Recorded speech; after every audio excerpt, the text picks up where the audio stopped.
إسرائيل، مثل الهيئة الوطنية مجموعة العمل الوطني المستند الشعبي العراقي والفلسطيني، والأستاذ خالد السفياني حاضر معنا، أستاذ الجمعية المغربية المستند للكفاح الفلسطيني مع رئيسها، الهيئة الوطنية لحماية المال العام للمغرب، تنسيقية مراهنة الغلاء، جمعية النساء التقدميات، جمعية ديمقراطية نساء المغرب، مؤسسة عبد الرحيم بوعبيد، الأستاذ عمر برافريج، الجمعية الوطنية لحماية شهادات المعطلين، حركة العيالات الجاليات، مركز تقديم المعلومات القانونية، الرابطة الفيدرالية للمرأة، مرصد السجون بالمغرب، مركز عزيز بلاد، المؤتمر القومي العربي، مؤسسة عبد الجابري، المجلس الوطني لدعم حركة 20 فبراير، حركة 2 فبراير ببروكسل.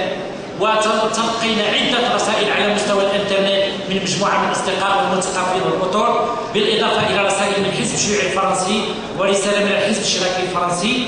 لكن يحضر معنا الرفيق ألان بيون من لو فرون دو غوش بفرنسا، نعطيه الكلمة.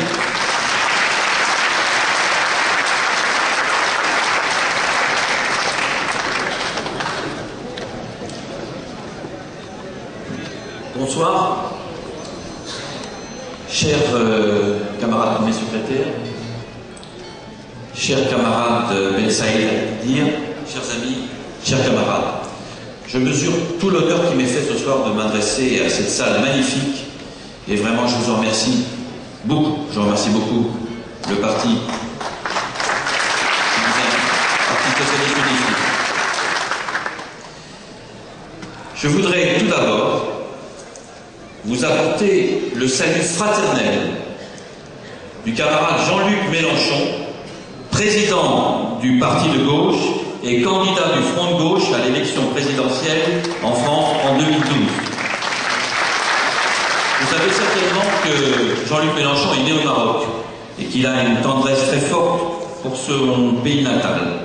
Et avant que je parte, il m'a simplement dit « Tu diras aux camarades combien je regrette de ne pas pouvoir être avec eux, puisque je suis retenu par ma campagne, combien je me sens solidaire des luttes qui sont menées au Maroc, les luttes populaires, et tu leur diras aussi simplement que je forme tous mes vœux pour la pleine réussite de ce 3e congrès du PSU. Chers camarades, chers amis, je voudrais vous parler d'abord brièvement des conditions et des enjeux de la lutte en France et en Europe aujourd'hui. Élu président de la République en 2007, Nicolas Sarkozy avait un objectif très clair. Derrière quelques slogans racoleurs comme « travailler plus pour gagner plus », il s'agissait d'aligner complètement la France sur les États-Unis et de convertir définitivement notre pays aux lois du néolibéralisme. Pas de chance pour ce programme ultra-réactionnaire. Une crise sans précédent a balayé la planète, et notamment l'Europe. Urgence écologique, panique boursière, économie en panne, crise sociale, la domination débridée de la finance et le règne sans limite de la concurrence ont conduit le monde au bord du gouffre. Les dirigeants actuels de l'Union européenne, qu'ils soient de droite ou des sociaux-démocrates, pensent qu'il faut avant tout rassurer les marchés, satisfaire les banques et les agences de notation.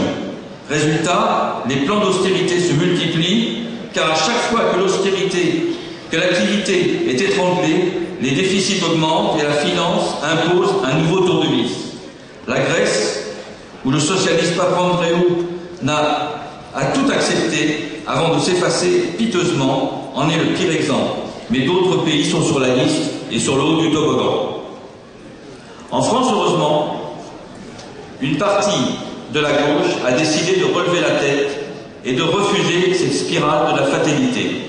Un nouvel espoir est né avec la création du parti de gauche et la création de la fédération de gauche qui rassemble le parti de gauche, le parti communiste, la gauche unitaire et maintenant d'autres forces qui nous ont rejointes. Ce qui fait que, sans arrêt, le front de gauche se renforce.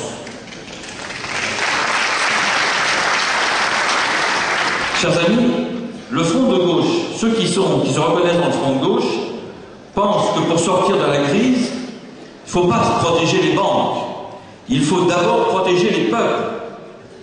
L'intérêt général doit s'imposer aux banques. La spéculation doit être brisée et la finance remise à sa place.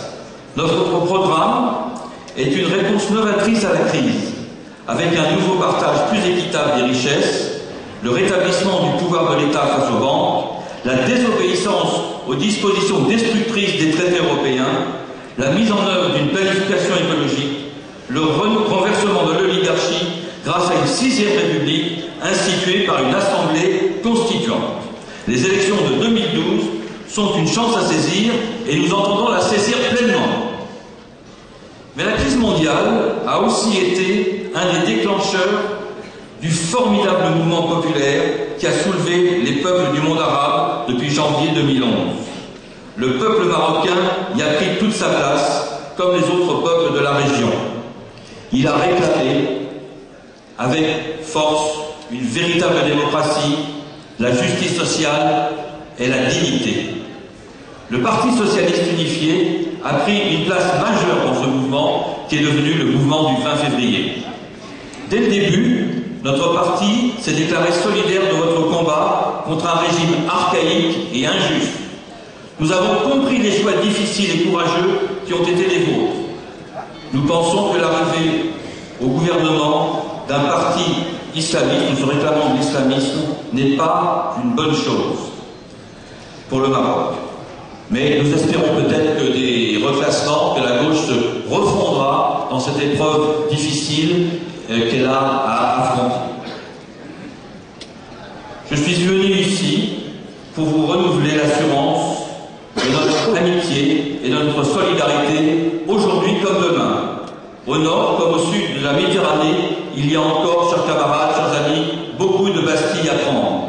Je vous renouvelle mes vœux de plein succès à votre 3e congrès. لتحيا الحزب الاشتراكي موحد، لتحيا الحركة 20 فبراير، لتحيا قدم بين شعوب العالم.